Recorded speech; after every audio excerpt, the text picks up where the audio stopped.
Bueno, la primera vez me avisó que me iba a cortar, esta vez no me avisó y no pude cortar. Pero bueno, seguimos. Entonces, yo les decía, ajá, tenemos tres enunciados, por lo tanto ya me indica que esta es una conclusión, pues, y si me doy cuenta, fíjate que dice, los cambios son reales, ¿ok? Eso es un hecho para la persona que está haciendo este argumento. Y luego dice, los cambios solo son posibles en el tiempo, pero lo está afirmando, o sea, eso es un hecho, eso es una premisa.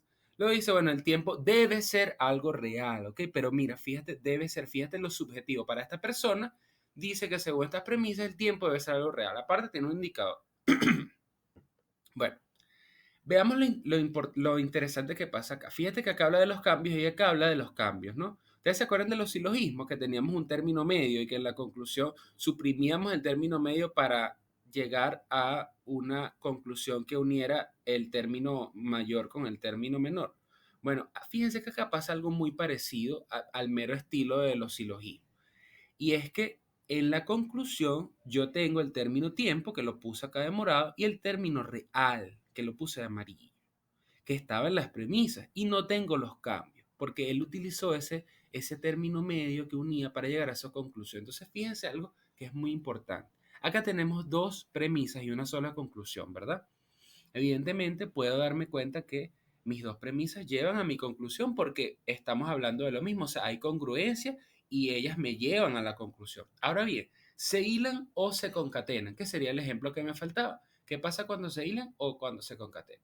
Fíjate, cuando se hila es que cuando la premisa llega directamente a la conclusión sin necesidad de apoyarse en más ninguna otra premisa. Eso es hilarse. En este caso, la persona planteó que los cambios son reales y los cambios solo son posibles en el tiempo para llegar a la conclusión de que el tiempo debe ser algo real, ¿ok? Es decir, yo necesito la premisa número uno y la premisa número dos juntas para poder llegar a la conclusión. O sea, una necesita de la otra y la otra necesita de la una para poder llegar a la conclusión. Cuando yo tengo esos casos, es que yo voy a decir que se concatena, ¿ves? Entonces, acá en el análisis de argumentos tenía tres enunciados. De las premisas tenía dos, el enunciado uno y el enunciado 2, 1 y 2, por eso es importante numerar, y de la conclusión tenía tres, una que era el enunciado 3. No tenía indicadores de premisa, debo de identificar con un cero, no lo puedo dejar en blanco, tengo que decir hay cero, porque el resto me dice pues que usted no sabía si había o no, pero cero ya yo sé que usted sabe que no había. Y el indicador de conclusión pues hay uno que es por lo tanto. Luego me pregunta, ¿es un argumento? Pues sí es un argumento. ¿Por qué? Porque la premisa uno se concatena con la premisa 2 para llegar a la conclusión 3. ¿Ok? Esa es, ustedes copienlo, ¿ok? Para ahorrar tiempo. Entonces, les pregunto, ¿ustedes creen que sería el diagrama uno, el diagrama 2 o el diagrama 3? Acá, entonces, nosotros tendríamos como que el uno lleva al 2 y el 2 lleva al 3, ¿ok? Acá tenemos que el uno se concatena con el 2 para llegar al 3 y acá teníamos que el uno se hila al 3 por un lado y por el otro lado el 2 se hila al 3, ¿ok? Pero ya yo les adelanté, se me olvidaba que tenía estas opciones aquí y yo me adelanté que era esta la respuesta correcta, ¿no? ¿Ok?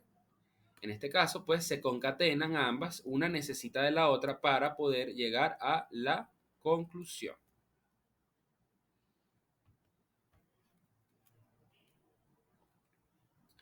Entonces, bueno, ahora no sé cómo borrar, me metí en un lío. Ok, muy bien, vamos volando porque la cosa se va parando acá. Entonces, tenemos el tercer ejercicio. Si te casas sin amor, no significa que posteriormente no llegues a amar a la persona con la que te casaste.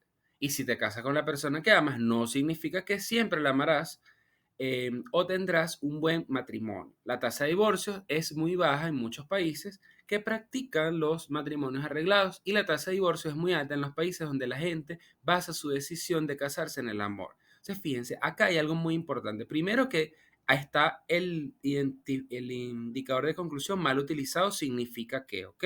Y segundo que la 2 y la 3 y la 4 dice es una tasa, ¿ok? Eso me dice que es una